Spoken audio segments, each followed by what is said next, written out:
जय सिया राम। तो आज हम अपने प्यारे कथा रसिक श्री सीताराम जी को जिन भक्त का चरित्र श्रवण कराने वाले हैं, उनके लिए नाभा गोस्वामी जी ने लिखा।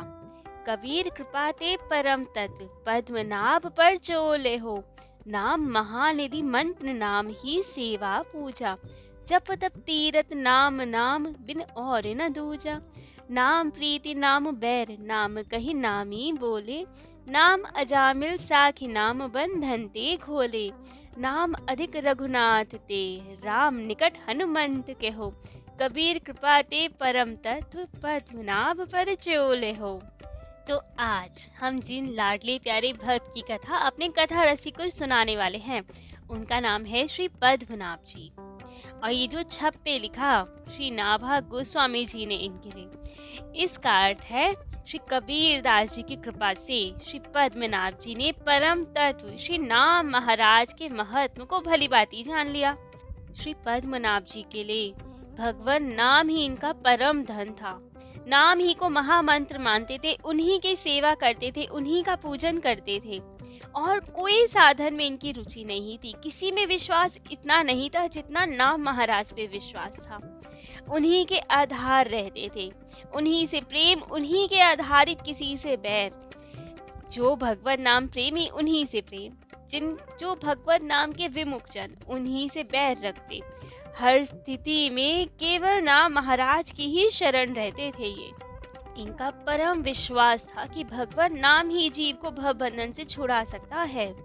तो जितने भी नाम जापक संत हो या कोई भी जो नाम का जप करता हो, नाम में जिनकी प्रीति हो, उन संतों से, उन वैष्णव से इनकी भी अति प्रीति थी। वे इनके प्रियजन थे। और जो नाम के विमुख हो, जैसे कि कभी तुलसीदास जी ने कहा, जाके प्रिय न राम बै देहि, तजिए ताहि कोटि बैरी, समझद विपरम सनेही। जिसकी नाम में प्रीति ना हो, उनको तो ये देखना तक पसंद नहीं करते थे, उनसे बिल्कुल दूर रहते थे। इनका कहना था, नाम और नामी अभेद होते हैं। ऐसे शास्त्रों में भी लिखा है, नामी नाम के अधीन होते हैं। जैसे कि हम किसी का नाम पुकारें तो वे तुरंत सुनते हैं, दौड़े आते हैं। तो वे ही ये मानते थे कि ठाकुर जी का नाम ही सर्वोपरि है। यदि हमें दो ऑप्शन मिले कि राम जी कहे हम तुम्हारे पास आ जाते हैं, नाम मत जपा करो, या एक तरफ नाम महाराज, ठाकुर जी कहे नाम जपोगे तो हम नहीं आएंगे, तो इनका कहना था नाम महाराज को ही चुनना है। क्यों? क्योंकि राम जी तो एक बार आके पुनः लौट भी जाएंगे, सदा थोड़ी रहेंगे पास में। लेकिन यदि नाम महाराज की शरण हो लिए, हम सतत नाम जप करते रहे, तो राम जी को कभी ना कभी तो सुनना ही पड़ेगा। जैसे कि कहा गया, राम नाम रटते रहो जब तक घट में प्राण, कभी तो दीन दयाल के भनक पड़ेगी कान। तो वैसे ही सतत नाम जपते रहेंगे तो कभी ना कभी तो राम जी दीज ही जाएंगे। बार बार किसी का नाम पुकारे तो आना ही पड़ेगा। तो बस यदि सतत नाम महाराज की शरण में रहेंगे तो ठाकुर जी कितनी ही दूर रह सकते हैं, उन्हें तो आना ही पड़ेगा। इसका एक बहुत सुंदर दृष्टांत भी मिलता है भक्तमाल जी में। मारवाड़ में एक रामचंद्र नाम के व्यक्ति रहते थे और उनकी पत्नी का नाम था सीता। संयोग से घर में इष्ट भगवान भी श्री सीताराम जी ही थे, उन्हीं की सेवा पूजा भी होती थी। और उनके एक बहुत वृद्ध पिताजी थे। अब एक दिन वे इतने वृद्ध थे, दोनों पुत्र और पुत्रवधू खूब सेवा आदि तो करते थे, खूब ध्यान रखते थे पिता का। परंतु एक समय की बात, रात्रि में पिता बहुत बीमार हुए और बहुत प्यास लगी उन्हें, उठ भी नहीं पा रहे थे। तब तो उन्होंने आवाज लगाई पुत्रवधू को, बेटी सीता जरा जल तो लाना, बेटी सीता जरा जल तो लाना। लेकिन अब वैसे तो हमेशा सुन लेती थी उनकी पुकार, लेकिन आज कुछ गहरी नींद आ गई और सीता जी सुन नहीं पाई पिताजी की आवाज, और वे वृद्ध पिता पुकारते ही रह गए। अब चलने में तो असमर्थ, जो स्वयं जाके जल ले ले, पुकारते रहे, बेटी सीता जल तो लाना। अब तो जब वृद्ध ने 2-4 बार कहा, सीता जल तो लाना, तब तो श्री राम जी ने, जो मंदिर में विराजित थे, कहा जानकी मैया से, अरे ये वृद्ध देखो आपको बुला रहे हैं, जल ले जाओ ना इनके लिए। जानकी मैया हंसी और कहा, अरे मुझे थोड़ी बुला रहे हैं, अपने पुत्र वधू को बुला रहे हैं। तब तो राम जी ने कहा, चाहे कुछ भी हो, सीता नाम तो आप ही का है, नित्य तो आप ही सीता हैं, बाकी सब तो बाद में आई, सबसे पहले तो आप ही का नाम है। हम तो यही अनुमान करते हैं कि सीता कोई तो आप ही हैं और कोई सीता तो नहीं है, तो आप ही जाएं, आप ही को बुला रहे हैं।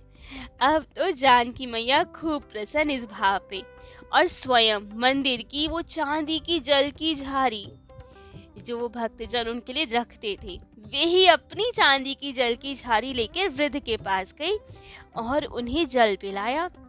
अब तो स्वयं माता जानकी के हाथों का जल पिया तो वृद्ध को तो अति तृप्ति मिली, सब स्वास्थ्य ठीक हो गया और अति प्रसन्न, और शयन कर गई और माँ आ गई वापस।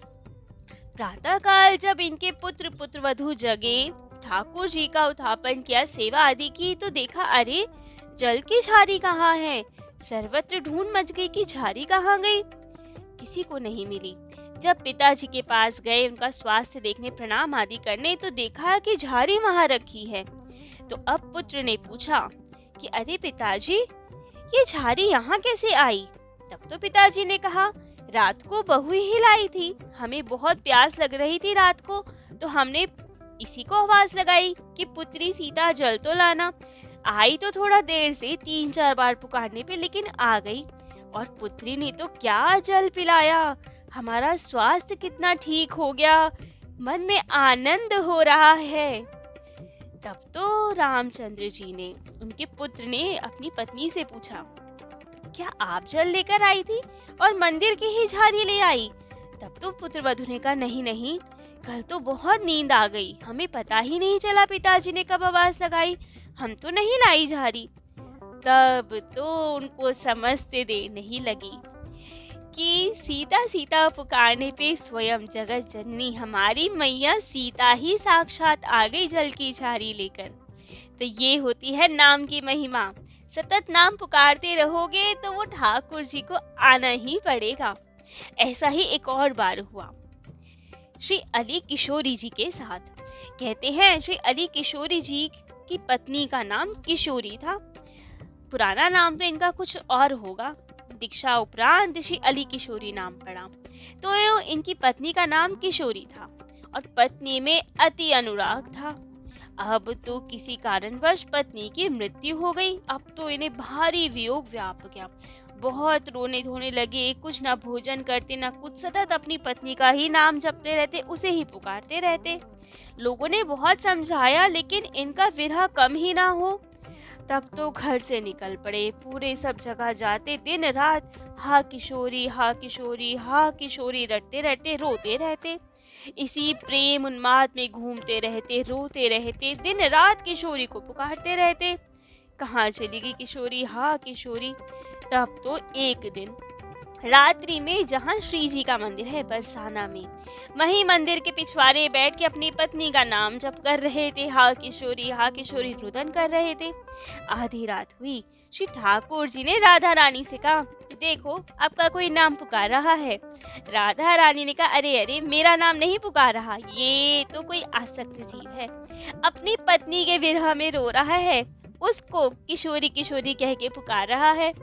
तब तो ठाकुर जी ने कहा, श्री किशोरी तो आप ही हैं, आप ही का नित्य नाम है श्री किशोरी जी, और आपके ही समीप आके बुला रहा है, तो आपको ही जाना चाहिए, ये तो आप ही का भक्त है। अब तो करुणा निधान ठाकुर जी और ऐसी ही हमारी मैया, उन्हें भी करुणा आ ही गई इन जी पे, और स्वयं श्री जी ने आकर इन्हें दर्शन दिए। श्री विश्वभानु किशोरी जी के दर्शन करते ही ये अपनी पत्नी किशोरी को भूल गए और शेष जीवन श्री लाडली वृषभानु किशोरी जी के चरणों की सेवा में बिताया। तो ऐसी होती है नाम महिमा। नाम तो ठाकुर जी से भी बड़े होते हैं। एक बार तो श्री हनुमान जी महाराज ने नाम महाराज की महामहिमा को विचार कर मन में बहुत प्रसन्न थे, बहुत ही आनंदित घूम रहे थे। तब तो राम जी ने कहा कि अरे आज इतने प्रसन्न क्यों हो आप। तब हनुमान जी महाराज ने कहा, प्रभु आज तक तो वेद शास्त्र सब आपको ही सर्वश्रेष्ठ मानते हैं, मेरा भी यही विश्वास था कि आप ही सबसे सर्वश्रेष्ठ है, परंतु आज तो निश्चय हो गया कि आपसे भी बड़ा कोई है, और यही विचार के मन आनंदित है। तब तो राम जी ने कहा, अच्छा मुझसे बड़ा कौन मिल गया तुम्हें यहाँ पे? तब तो हनुमान जी ने कहा, आपका नाम, क्योंकि आप तो केवल कुछ लोगों को ही तारते हैं, जाते हुए समस्त अयोध्या वासियों को ले जाते हैं, सबको तारते हैं, दुष्टों को भी, सबको। लेकिन उन्हीं को जो आपके सामने प्रत्यक्ष हो लीला करते समय, जब त्रेता युग में थे, उन्हीं को तारा आपने। लेकिन आपका नाम तो कलयुग के जीवों को भी तार रहा है। आप प्रत्यक्ष हो ना हो सामने, नाम महाराज सबको तारते हैं, तो आपसे बड़ा तो आपका नाम है। तुलसीदास जी ने भी रामचरितमानस जी में डंके की चोट पे कहा, नाम महाराज को श्री राम जी से बड़ा करके बताया।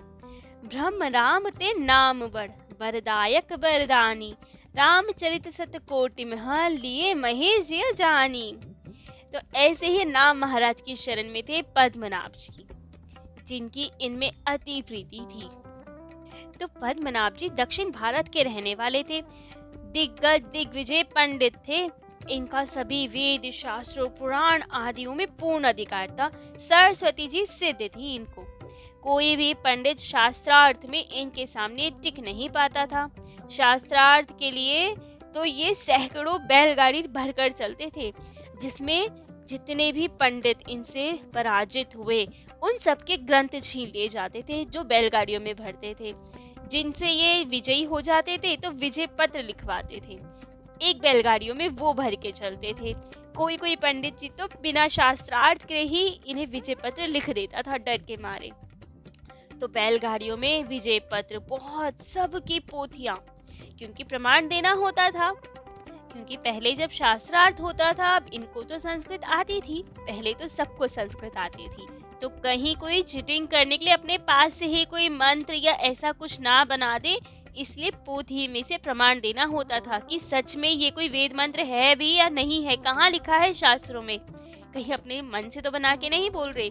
इसीलिए तो बहुत सारी पोथियां लेके चलते थे ये अपनी बैलगाड़ियों में भरकर, और जिन पंडित को ये हरा देते थे शास्त्रार्थ में, उनके सब ग्रंथ छीन लेते थे, बहुत इंसल्ट करते थे उनकी, और दास बना के उन्हें अपने साथ रखते थे। बैलगाड़ियां हाँकनी भी होती थी, पोथी पत्रा निकालना होता था, तो ऐसे चला करते थे ये सब पंडित। सब इनको सुनते ही घबराते थे, महारथी कितने भी बड़े हो, इनके नाम से घबराते थे कि ये आ गए तो हमारी पराजय निश्चित है।